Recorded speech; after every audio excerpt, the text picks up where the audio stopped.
थोड़ा controversial topic है। हाँ मेरी भाई बोलते हैं कि मेरा शहबाज 15 करोड़ रुपए का है, हाँ। तो मैं अभिजीत कितने में बेचूं? आज 16 शो विनर है, तो मैं अभिजीत कितने में बेचूं? हमारा जो ब्रीडिंग सीजन है इसको हमारा मारवाड़ी इंडस्ट्री समझती नहीं है। हम्म इंडिया का जो ब्रीडिंग सीजन है वो 15 फरवरी से लेके जुलाई 15 तक का है, या मैक्सिमम जुलाई 30 तारीख तक का है।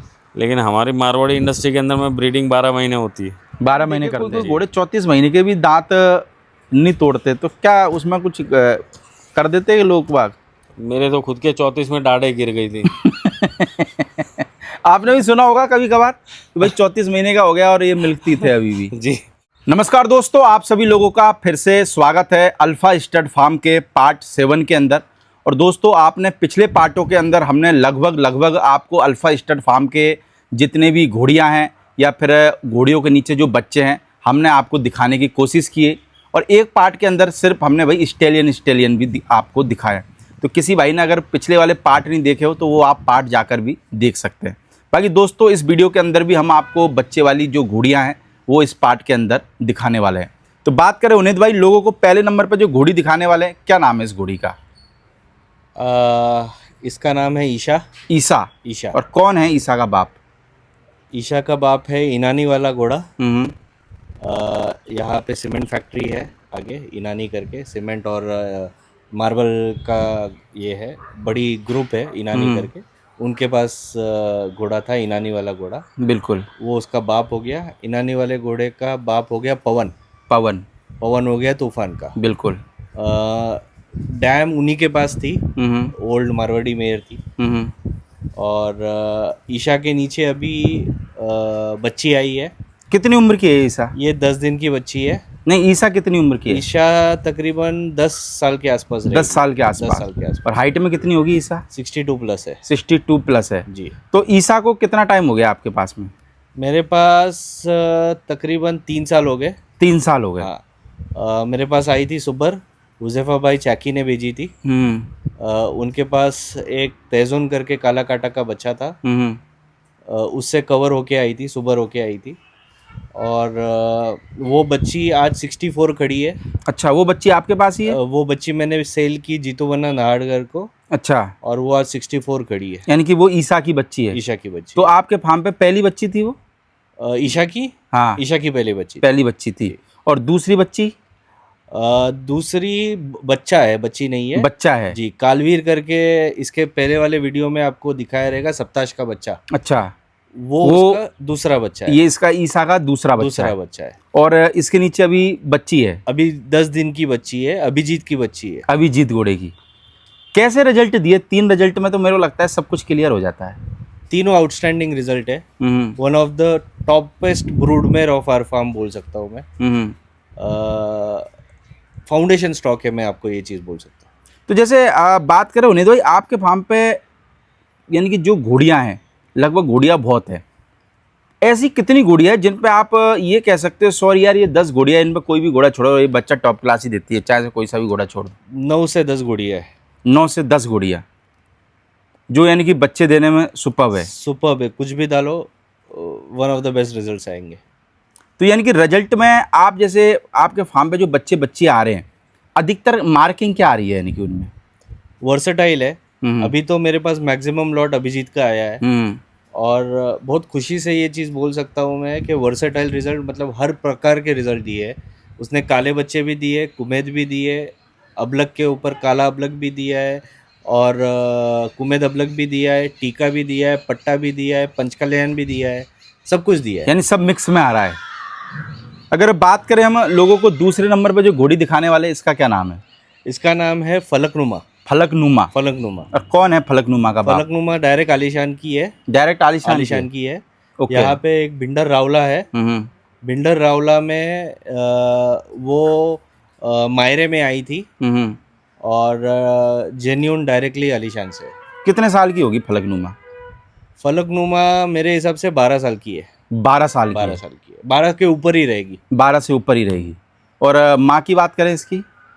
इसकी माँ अननोन है, मतलब कोई मारवाड़ी मेरी होगी बट मेरे नॉलेज में नहीं है। और कितनी हाइट की है ये फलकनुमा? 63 है। 63 है जी। आपके पास में कितने टाइम से है ये ईशा के साथ ही आई थी, सेम लॉट में। अच्छा, ईशा के साथ ही आई थी। यानी एक ही लॉट में उठाई थी एक ही आपने? लॉट में उठाई थी। और अभी इसके नीचे भी बच्चा है? इसके नीचे अभी 1 महीने का बच्चा है। 1 महीने का बच्चा है। किसका है ये अभिजीत का। अभिजीत का। तो इससे पहले इसने कितने बच्चे और क्या दिए उसके बारे में है कोई जानकारी? द्रोणा से बच्चा दिया था, वो बेच दिया इसी फलकनुमा ने। इसी फलकनुमा ने। तो जैसे आपके फार्म पे जैसे बच्चे वगैरह आते हैं, ठीक है, तो वैक्सीनेशन वगैरह का कैसे क्या रहता है? यानी कि साल में 2 प्रोटोकॉल होते हैं। टीटी एक हम लोग देते हैं। वो कितने दिन बाद देते हो? वो साल में एक ही बार देते हैं। जो छोटे बच्चे हैं, हाँ, जो नॉर्मली हम लोग बॉडी फूलिंग होती है उसके 305 या 310 दिन के बीच में एक टीटी का इंजेक्शन देते हैं। यानी कि पैदा होने के पहले घोड़ी को ही दे देते हैं। अच्छा, घोड़ी को ही दे देते हो? तो वो 3 महीने तक कवर कर जाता है बच्चा ठान देने के बाद में भी। उसके बाद में हम 12 महीने के अंदर में एक डोज और दे देते हैं। तो बच्चे को ही? हाँ, पूरे फार्म के अंदर में 12 महीने का एक डोज लग जाता है टीटी का सारे घोड़ों को। तो उससे क्या फायदा मिलता है? यानी धनुर जिसको टेटनस बोलते हैं, उसके अंदर में कहीं छोटी मोटी मार चोट लग जाए, कुछ हो जाए कर जाए, तो उसकी सेफ्टी है, वो प्रिकॉशन मेजर है। दूसरा वैक्सीनेशन का प्रोटोकॉल ऐसा है कि वो EHV के वैक्सीनेशन हम लोग करते हैं। हम अगर अवेलेबल है तो वो हम फॉलोअप करते हैं। वो साल में एक बार करते हैं। उसके 2 डोजेज होते हैं। ओके। पहला डोज के बाद 45 डेज 21 डेज का ये रहता है। तो फर्स्ट डोज, उसके बाद सेकंड डोज 21 डेज, और वेरी इफेक्टिव, करना चाहिए सबको। एक्सपेंसिव है थोड़ा, it is expensive dose, but अभी जिस हिसाब से माहौल है, जिस हिसाब से हम अभी सिचुएशन है, हम लोग नीले पे लेके जाते हैं, तो मेरे हिसाब से वो वैक्सीनेशन करना चाहिए। और मुझे लगता है वैक्सीनेशन तो जरूरी है। ज़रूरी है जी। भाई को अभी तीसरे नंबर पे जो घोड़ी दिखाने वाले, इसका क्या नाम है? पारो। पारो जी। और कौन है पारो का बाप? पारो का बाप है तैजून। तैजून काला काटा का है। ओके। अभी तैजून निम्बेड़ा में खड़ा है अभी है। पहले हुज़ैफा भाई चकी के पास था, गलियाकोट, और बहुत अच्छा भी आ रहा है। तो पारो जो आई थी परी के साथ, अच्छा, परी के साथ कवर होके आई थी। अच्छा, ठीक है, तैजून के साथ। तो परी, ईशा और फलकनुमा, ये तीनों मैंने हुज़ैफा भाई से ली है। इन तीनों एक साथ ली थी? एक साथ आई है। तो एक साथ कैसे ले लिया आपने? उनको देनी थी। अच्छा। और उनका दाना पानी था, आ गई। तो जैसे बात करें, गब्बन है पारो अभी गब्बन है अभिजीत से। कितने महीने की? 2 महीने की। 2 महीने की। तो पारो ने इससे पहले भी कोई बच्चा दिया? नहीं, ये पुष्कर चैंपियन है पारो। मिल्कतीत में फर्स्ट आई है। अच्छा, मिल्कतीत में फर्स्ट आई है 2024 में जी। ओके। और अभी फर्स्ट टाइम मेडन मेयर है, फर्स्ट टाइम कंसीव किया है। तो कितने हाइट में होगी पारो अभी? 62 प्लस है। 62 प्लस है जी। तो जैसे बात करें, अभी आप वैक्सीन की बात कर रहे थे, तो वैक्सीन जैसे आप पहले नहीं देते थे और अभी वैक्सीन देने लगे, उसमें थोड़ा सा कुछ फ़र्क देखने को मिला आपको? सी, वैक्सीन इज प्रिकॉशन। वैक्सीन का आपको इफेक्ट सामने नहीं दिखेगा। वैक्सीन ऐसी चीज़ है कि जो छुपी हुई चीज़ों को प्रोटेक्ट करता है। जैसा अपने सॉफ्टवेयर में फायरवॉल होता है, वो बैकएंड से जो वायरसेस आते हैं जो दिखते नहीं है, बट वो उसको सेफगार्ड करता है। वैसा ही वैक्सीन है कि बैकएंड के अंदर वो प्रोटेक्शन है। तो जैसे वैक्सीन जो रहती है वो कितने, क्या जो आप बता रहे हो, जो डोज आती है, कितने की पैसे की आती है वो? एक घोड़े की अप्रॉक्सीमेटली 9,000 रुपये के आसपास है, 1 वाइल। तो वो for 1 while for 10 horses 12,000 rupees. तो तकरीबन 2,400 या 2,500 रुपये पड़ती है एक घोड़े को। एक को? तो वो 2 बार देनी पड़ती है? नहीं, दोनों मिला के। अच्छा, दोनों मिला के देनी पड़ती है। तो वो कितने टाइम में देने की? साल में एक बार देनी पड़ती है। साल में एक बार? कभी भी दे दो? नहीं। तो अक्टूबर नवंबर में नॉर्मली प्रिस्क्राइब्ड है। अच्छा, अक्टूबर नवंबर में, यानी उसमें लिखा हुआ आता है? वो लिखा हुआ नहीं आता, लेकिन वो सीजन के हिसाब से दी जाती है। जब सीजन के हिसाब से। मेरे को अवेलेबिलिटी भी इंडिया में बहुत कम है उसकी, बाहर से मंगानी प्री ऑर्डर देनी पड़ती है। पर ये कि मेरे को लगता है कि इंडिया में जो भी भाई अश्वपालक है, मेरे को लगता है कि आज के टाइम में घोड़े बहुत कॉस्टली हो गए, सबों को देनी चाहिए। थरोब्रेड्स में ये प्रोटोकॉल है। थरोब्रेड्स में एवरी ईयर इनके डेट्स फिक्स्ड है।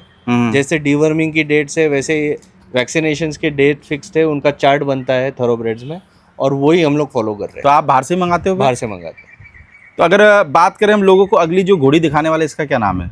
इसका नाम है अरफा। अरफा। और कौन है अरफा का बाप?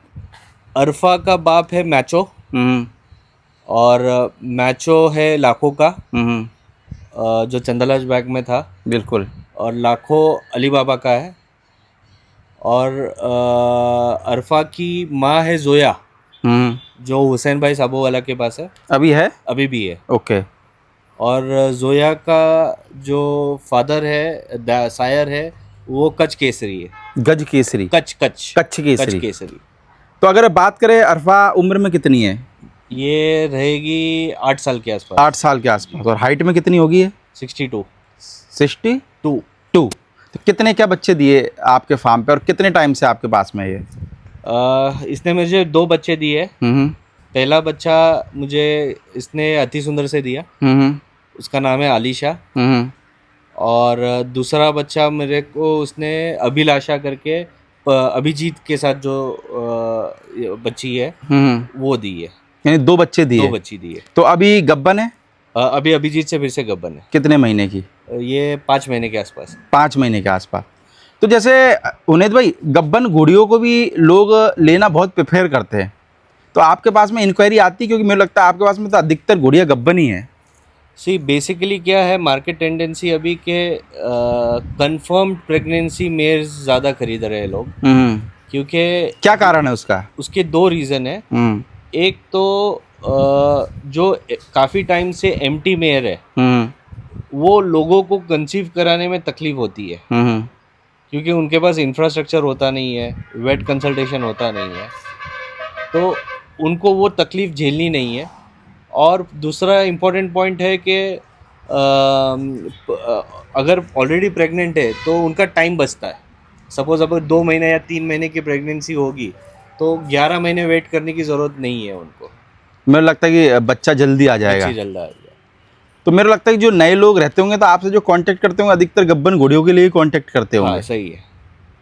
तो अभी जैसे हम बात करें हम आपके फार्म के रिजल्टों की, तो जैसे आपके फार्म पे अभी अभिजीत की कितनी बच्चियां हैं आपके पास में टोटल? मेरे पास टोटल 12 रिजल्ट है अभिजीत के, और दूसरे घोड़ों के तकरीबन 5 रिजल्ट है। टोटल 17 बच्चे हैं।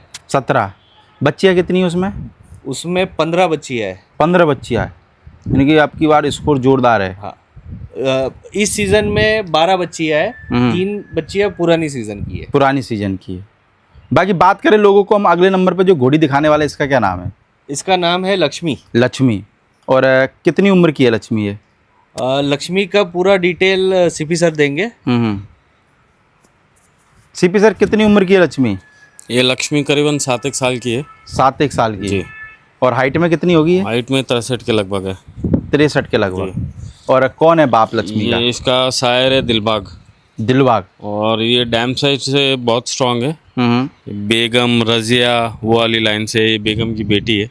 तो कितने टाइम से अपने फार्म पे है? अपने फार्म पे करीबन साल भर हो गया इसको। साल भर। तो आपने कहाँ से खरीदी ये थी? गुरताज भाई के पास है, अपने पास। गुरताज भाई के पास। तो सीपी सर, आपके कांटेक्ट में तो मेरे को लगता है वैसे हिंदुस्तान का हर घोड़े वाला है, लगभग है ना? जी। क्योंकि मेरे को लगता है कहीं ना कहीं किसी की भी अगर घोड़े की नस दुखे या पेट में कॉलिक हो या कोई भी प्रकार के, लोग अभी आप पे एक भरोसा करते हैं, आपको फ़ोन करते हैं। जी। तो जैसे आपका कांटेक्ट है उस हिसाब से घोड़िया वगैरह आपको जैसे ढूंढने में कहीं जाना पड़ता है कि फ़ोन पे ही सब मैनेज हो जाता है? नहीं, फ़ोन पे बातचीत हो जाती है, लेकिन देख के कोई चीज़ लेने में ज़्यादा बिलीव करते हैं। देखी हुई चीज़ है अपनी, और रिलेशंस भी अच्छे हैं। लोग बाग बोले वो भी ठीक है, लेकिन जब तक देखे नहीं तब तक तसल्ली नहीं होती। तो एक बार देख के आते हो? देखना ज़रूरी है। तो अभी जैसे लक्ष्मी की बात करें, गब्बन है ना? जी। कितने दिन की? ये अभी करीबन 16-17 दिन की कंफर्म हुई है अभी। 16-17 दिन की। जी। तो सर, जैसे अभी घोड़िया गब्बन होने में प्रॉब्लम भी बहुत आ रही है। जी। मेन क्या प्रॉब्लम आ रही है इस सीजन में अगर बात करें तो? मेन अभी तो प्रतिभा भाई देखिए, ज़्यादा यूट्राइन इन्फेक्शन का प्रॉब्लम है। जैसा मैंने बोला, फूलिंग के बाद में अगर केयर नहीं है और फूलिंग प्रोटोकॉल्स और ये सारी चीज़ फूलिंग ढंग से अटेंड नहीं करेंगे तो घोड़ियाँ कंसीव होने में दिक्कत देती है। फिर दूसरा, ट्रैवल के अंदर में, ये सीज़न के अंदर में घोड़ियों को ट्रैवल कराना थोड़ा डिफ़िकल्ट है। वो दिक्कत दे जाती है घोड़ियों को। गर्मी की वजह से भी घोड़ियाँ खाली रह जाती है क्या? जैसे मान लो बहुत सी बार ये रहता है कि भाई घोड़िया गब्बन हो गई पर कुछ टाइम बाद खाली रह जाती है वो। एक्चुअली दिक्कत ये है प्रदीप भाई, हमारा जो ब्रीडिंग सीजन है इसको हमारा मारवाड़ी इंडस्ट्री समझती नहीं है। इंडिया का जो ब्रीडिंग सीजन है वो 15 फरवरी से लेके जुलाई 15 तक का है, या मैक्सिमम जुलाई 30 तारीख तक का है। लेकिन हमारी मारवाड़ी इंडस्ट्री के अंदर में ब्रीडिंग 12 महीने होती है। 12 महीने करते हैं जी, तो वो 12 महीने की ब्रीडिंग के कारण भी कई दिक्कतें पैदा होती है। ब्रीडिंग का सीज़न एक्चुअली जो हमारा है वो ये है, पूरे वर्ल्ड के अंदर में 2 टाइप के ब्रीडिंग सीज़न होते हैं, एक सदर्न हेमिस्फीयर और एक नॉर्दर्न हेमिस्फीयर। हम लोग नॉर्दर्न हेमिस्फीयर में आते हैं। नॉर्दर्न हेमिस्फीयर के अंदर में जो हमारा ब्रीडिंग का सीज़न है उसके अंदर में हमको उसको कोशिश करना चाहिए कि हमको उसी पीरियड में ब्रीड करना चाहिए। आपके वहाँ पे सीपी सर महीने में कितनी गुड़िया आती है ट्रीटमेंट के लिए बाहर की? करीबन ट्रीटमेंट, लंबे ट्रीटमेंट वाली 3-4 गुड़ियाँ चलते रहती है प्रति। उनमें सिर्फ यानी कि बच्चे नहीं दे रही, यही प्रॉब्लम रहती है? यही प्रॉब्लम ज़्यादा केस तो अभी ये है कि साइलेंट हीट वाला बड़ा आता है, वो सबसे बड़ा प्रॉब्लम है कि लोग बाग हीट समझ नहीं पाते। फिर वो कैसे समझे साइलेंट हीट को? वो अभी जैसे हमारे पास में तो फैसिलिटी है, टीजर है, स्टाफ है, सब उनको स्टाफ को भी पता है कि हीट कैसे खुलवानी है उसकी। पर जिसके पास में एक ही घोड़ी है, माने चलो कुछ है नहीं है, घोड़ियों के मेजर प्रॉब्लम तो यही है, लोग बाग साइलेंट हीट समझ के ब्रीड ही नहीं कर पाते। वो मेजर इशू है, अनअवेयरनेस है हीट का। हीट निकल जाती होगी उसके बाद पता लगता होगा बहुत तो। जी, पता ही नहीं लगता। पता लगने की तो दूध बात, जब पता ही नहीं है कि हीट में कब आई कब चली गई, वो मेजर इशू है, वो एक सबसे बड़ा है। फिर उस स्थिति में क्या होता है? गुड़िया ब्रीड नहीं कर पाते लोग बाग, जब पता ही नहीं है कि हीट में आई और चली भी गई तो कवर किस पे करेंगे। फिर वो दूसरे फार्म पे छोड़ के फिर वो सब जगह फिर घूमते रहते हैं, वहाँ पे भी वही इंतजार में रहते हैं कि घोड़ी हीट में आएगी तो घोड़ा छोड़ेंगे। तो ये प्रॉब्लम मेजर पर है। मेरे को लगता है दूसरे फार्म पे अगर पोनी वोनी हो तो फिर साइड बैठ जाता होगा। पोनी का यूज़ करना भी एक आर्ट है। पोनी सा आजकल तो हर फार्म के ऊपर में पोनी लगभग सबने रखने लग गया, लेकिन पोनी को यूज़ करना एक उसका एक बहुत बड़ा तरीका है। अगर आप पोनी को तरीके से यूज़ नहीं करोगे तो कैसी भी घोड़ी साइलेंट हीट वाली साइलेंट ही रहेगी वो। ऐसा जी, यानी पोनी का यूज करना भी वो भी एक कला है। कला है जी। बाकी बात करें उन्हें भाई, लोगों को हम अगले नंबर पे जो घोड़ी दिखाने वाले, क्या नाम है इसका? इसका नाम है मेमुना। मेमुना। और कौन है बाप मेमुना का? मेमुना का बाप है great gambler. Great gambler. Great gambler sire by Alishan. और कितने साल की है घोड़ी? ये 9 साल की है। 9 साल की है। और हाइट में कितनी होगी है? 62 है। 62 है। आपके फार्म पे कितने टाइम से है? 3-4 साल हो गए मेरे पास। 4 साल। 4 साल हो गए। कितने क्या बच्चे दिए आपको? राजा से अपने राजा से एक बच्ची दी थी, जो पूना में है। उसके बाद उसने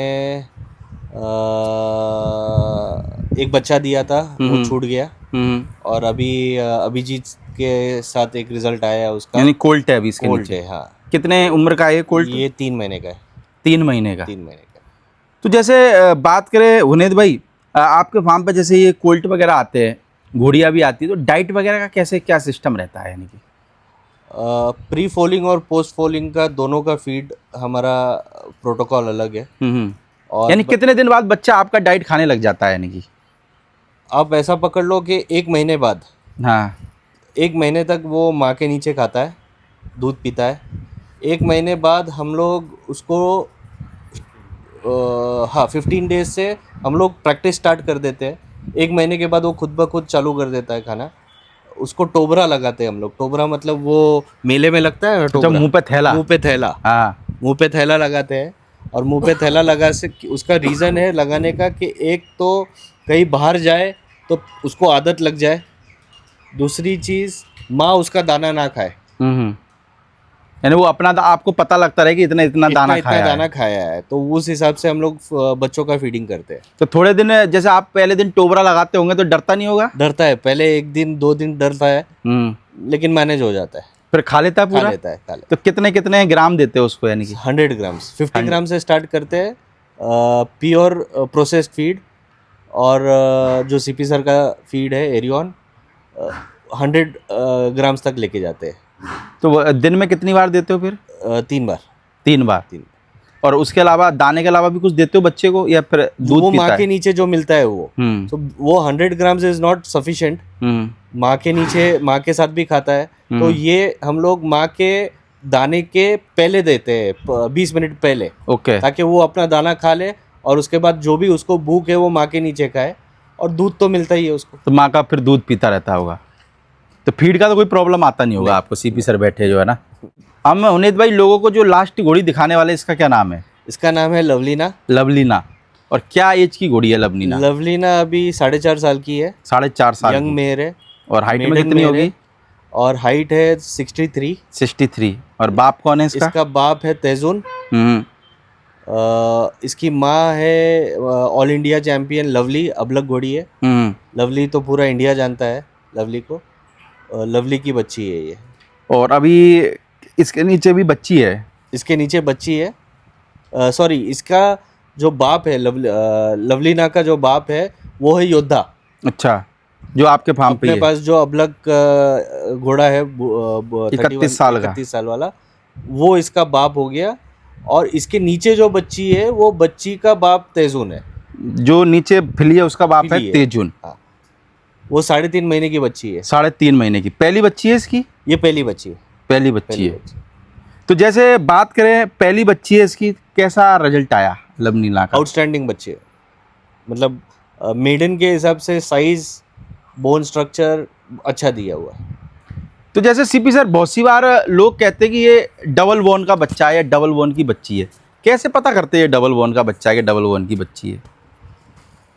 कहते हैं क्या नहीं कहते लोग वाक? प्रदीप भाई इसके कैसे अंदर 2 में सॉकर रहते हैं उसमें, कैसे क्या रहता है? यानी कि फिर 90% लोगों को तो सिंगल बोन डबल बोन का पता नहीं है। तो फिर ये कहते काहे को है ऐसा? और 95% लोगों को बोन मेजरमेंट नहीं मालूम कि बोन को मापते कैसे। ठीक है, अब बड़ी ऊंट की जैसी हड्डी को डबल बोन बोल देते हैं। यानी हड्डी अगर थोड़ी सी मोटी हो तो डबल बोन बोल देते हैं। भारी जॉइंट, भारी हड्डी, वो डबल बोन बोल देते हैं। मच्योर घोड़े के अंदर में हम अच्छी हड्डी मानते हैं 8.5 इंच की। मच्योर घोड़ा 8.5 9 इंच, बहुत भारी घोड़ा है तो 9 इंच, उससे ऊपर नहीं होनी चाहिए। फिर वो घोड़े के अंदर में वो घोड़ा घोड़े जैसा नहीं दिखता है, क्योंकि कैनन बोन की बोन साइज वहीं जैसे से। बहुत सी बार होता है ना, जैसे 1 महीने का बच्चा आया होता है, बंदा कहता है देखो ये डबल बोन का बच्चा आया है। मैं कभी कभार खुद टेंशन में आ जाता हूँ, मैंने पता कैसे लगता है यार डबल बोन का यार। आंखों में एक्सरे होते हैं। तो प्रदीप भाई, घोड़े को नापना, घोड़े को देखने का सिस्टम यही है कि घोड़ा उसकी कद काठी उम्र के हिसाब से खूबसूरत दिखना चाहिए। बोन जो है एक दिन के बच्चे के अंदर में आप क्या डबल बोन सिंगल बोन पता कर लोगे? तो मेरे को लगता है 1 दिन का बच्चा तो कमजोर ही इतना रहता है यार। हाँ, तो वो ठीक है, उसका क्वालिटी थोड़ा अपने को पता चलता है कि उसकी बोन साइज अच्छी है और वो ग्रो अच्छा करेगा, बहुत सारी चीज़ें। वैसे सर, आपके हिसाब से एक बच्चे का कब पता चल जाता है पूरा कि हाँ भाई ये बच्चा ये बनेगा? यानी कि 3 महीने पे, 4 महीने पे, 5 महीने पे, कब कह सकते हैं? यानी कि मैं जो देखता हूँ प्रदीप भाई, 17-18 महीने के बच्चे के अंदर, 12 महीने के ऊपर असेसमेंट चालू करता हूँ। 12 महीने के बाद में जी। तो जैसे बहुत सी बार बहुत सारे बच्चे ऐसे होते हैं जिन्होंने ग्रोथ नहीं ली होती, फिर वो एकदम 2 दांत पे ग्रोथ ले लेते, ऐसा भी देखने के लिए मिलता है क्या कभी कभार? 100 में से 4-5 बच्चे ऐसे निकलते हैं। बाकी तो ग्रोथ पैटर्न समझना बहुत ज़रूरी है। ग्रोथ पैटर्न समझने वाले भी बहुत कम लोग हैं। ग्रोथ पैटर्न को समझना बहुत ज़रूरी है, कब ग्रोथ निकलती है, कब स्टैगनेंट हो जाती है। घोड़ों के अंदर में अप एंड डाउन पूरे, जब तक वो 24 महीने के रहते हैं तब तक ये अप एंड डाउन चलते रहता है। वैसे घोड़ा ग्रोथ कितनी उम्र तक करता है सर आपके हिसाब से? घोड़े की जो लास्ट हड्डी है वो 7 साल के अंदर में जाके मैच्योर होती है। 7 साल के हाँ, अंदर? तो हमारे मारवाड़ी इंडस्ट्री में इसलिए बार बार सब लोग बोलते हैं कि घोड़ा 7 साल तक बढ़ता है, लेकिन वो हड्डी ऐसे टेढ़ी है। ऐसे नहीं है, वो ये वाली हड्डी नहीं बढ़ती है, वो ये वाली हड्डी बढ़ती है। तो वो और हाइट कितने तक बढ़ती है? यानी कि हाइट मच्योरी, अगर आपकी अच्छी खिलाई पिलाई ये सब कुछ है तो 24 महीना उसकी पूरी मैक्सिमम गेन कर लेगा वो। फिर 2 दांत में भी पकड़ता है क्या हाइट? अब थोड़ा बहुत इंची का फर्क पड़ता है, काम का, सैडल का, हर चीज का, उसके हिसाब से उसके अंदर में यानी मेन हाइट तो मिल्क टीथ में बढ़ जाती है 80%। मेन 99% 24 महीने से 28 महीने तक घोड़ा पूरा आपका, अगर अच्छी खिलाई पिलाई है तो। और 2 दांत में कब लग जाता है, कितनी उम्र में घोड़ा? 28 से 32 के बीच में। बहुत सी बार मैंने देखे कोई घोड़े 34 महीने के भी दांत नहीं तोड़ते, तो क्या उसमें कुछ कर देते हैं लोग बाग? मेरे तो खुद के 34 में डाढ़े गिर गई थी। आपने भी सुना होगा कभी कभार कि भाई 34 महीने का हो गया और ये मिल्क टीथ है अभी भी। जी है जी। मेरे लगा उसमें कुछ, मेरे को ऐसा बोला लोगों ने, कुछ घिसाई विसाई कर देते दांतों में। अब ये सब चलते रहता है, इंडस्ट्री है, इसके अंदर में सब अलग अलग अपने अपने काम करते रहते हैं प्रदीप भाई। फिर आपको तो पता लग जाता होगा दांत खोलने से सर यार? पता लग जाता है, लेकिन कर क्या सकते हो, आपके पास में वो पावर नहीं है कि उसके ऊपर आप पेनल्टी लगा सकते हो। फिर वो साइलेंट रहना पड़ता है बस। हाँ, कुछ बोल नहीं सकते ना।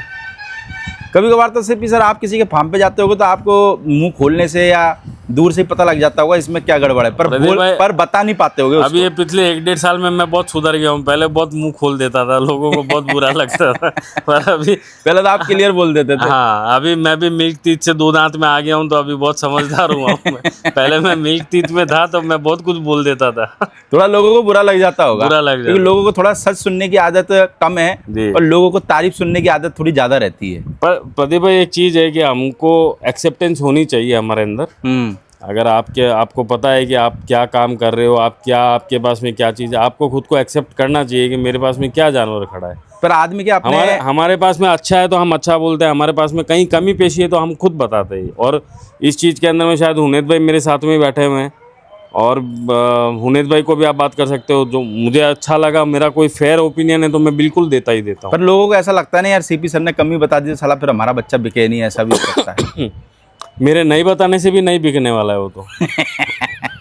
वो तो दूसरा जो लेगा उसको पता चल जाएगा। हाँ, तो मेरा ओपिनियन इतना कोई वो मायने नहीं रखता है दूसरों के घोड़ों के ऊपर में, बट हाँ, हम हमारे घोड़ों के ऊपर में जो फेयर है वो बोलते हैं। बिल्कुल। कमी पेशी दिख रही है, उसके अंदर में सुधार है तो वो भी बताते हैं। पर ये है कि अल्फा स्टड फार्म में सीपी सर का बहुत योगदान है यार, 100%। और सीपी सर का इस घोड़ा मार्केट में भी योगदान बहुत है, क्योंकि सीपी सर हेल्प सबों की करते हैं यार। 100% एक्सेप्टेड। मैं भी किसी को, अगर मेरे को कोई कहता ना यार भाई साहब डॉक्टर साहब फ़ोन नहीं उठा रहे, तो मैं कहता इन डॉक्टर साहब का नंबर लो, मैंने कि ये फ़ोन मैंने आपको जो आपकी जानकारी है वो दे देंगे, मैंने कि आपको सफिशिएंट जो है। आपकी बात के ऊपर पीछे घोड़ा हाँ भर रहा है तो यार मैं सही बोल रहा हूँ ना, क्योंकि महीने में मैं 1-2 को नंबर दे देता हूँ, नहीं देता तो मैं खुद कॉल करके आपको पूछ के फिर उनको सुझाव दे देता हूँ। हालांकि मेरा काम कोई डॉक्टरी वाला नहीं है, पर कभी कभार नए बंदे ऐसे आ जाते हैं जो बेचारे, उनकी मदद करनी पड़ती है, क्या करें। क्योंकि भाई जितना सिखाएंगे उतना हमको ज़्यादा सीखेंगे, ये सोच है ना। तो बाकी जो सिखाने का तो सीपी सर आपको ही पता है कौन कितना सिखा रहा मार्केट में। घोड़ों के अंदर में तो मेरे ख्याल से आदमी जब तक चिता पे लेटता है तब तक सीखते ही जाता है। वो डेली सिखाते हैं, कभी भी कुछ भी आपको सिखा सकता है। आप कितने भी कॉन्फिडेंट हो, लेकिन आपके सामने कभी ना कभी कोई ना कोई नया चमत्कार करता ही है घोड़ा। आपके सामने पिछले लास्ट में क्या चमत्कार करा घोड़े ने, कुछ करा ऐसा जो आप भी थोड़ा से अतरज में रह गए हो? आज सुबह का ही है। सुबह ही एक बच्चा ट्रॉट कर रहे थे, एक आदमी बोल रहा था लेम है, मैं छाती ठोक के बोल रहा था लेम नहीं है, और थोड़ी देर के बाद में वही बच्चा लेके मैं गया, बोला घोड़ा लेम है। वो एक आदमी मैं हूँ। यानी चमत्कार कुछ भी हो सकता है। घोड़ा कुछ भी कर सकता है। घोड़े वो कॉन्फिडेंस कभी दिमाग के अंदर में उतना ईगो रखना ही नहीं है कि मेरे को सब पता है। घोड़े कुछ भी कर सकते हैं। घोड़े बिल्कुल अनप्रिडिक्टेबल एनिमल्स है, बिल्कुल अच्छे को जगह पे ले आते हैं। प्रदीप भाई, मैं एक दूसरा टॉपिक निकालना चाहता हूँ। बोलो ना। वो बेसिकली थोड़ा कंट्रोवर्शियल टॉपिक है कि वैल्यूएशन, घोड़ों की वैल्यूएशन क्या होती है। ये तो मेरे को लगा कोई नहीं समझा पा रहा है। ये तो वो एमआरपी तो है नहीं, और अपने अपने हिसाब से लोग वैल्यूएशन लगा रहे हैं, and people are not able to understand. इसी चक्कर में आधों के घोड़े नहीं बिक रहे। आधों के घोड़े बिक नहीं रहे। वो आज गैरी भाई बोलते हैं कि मेरा शहबाज 15 करोड़ रुपए का है, तो मैं अभिजीत कितने में बेचूं? आज 16 शो विनर है, तो मैं अभिजीत कितने में बेचूं? तो आज मैं एक चीज बोलना चाहता हूँ आपको कि आपका घोड़ा कंपेयर मत करो किसी से भी। उसका इतने में बिका तो मैं इतने में बेचूंगा।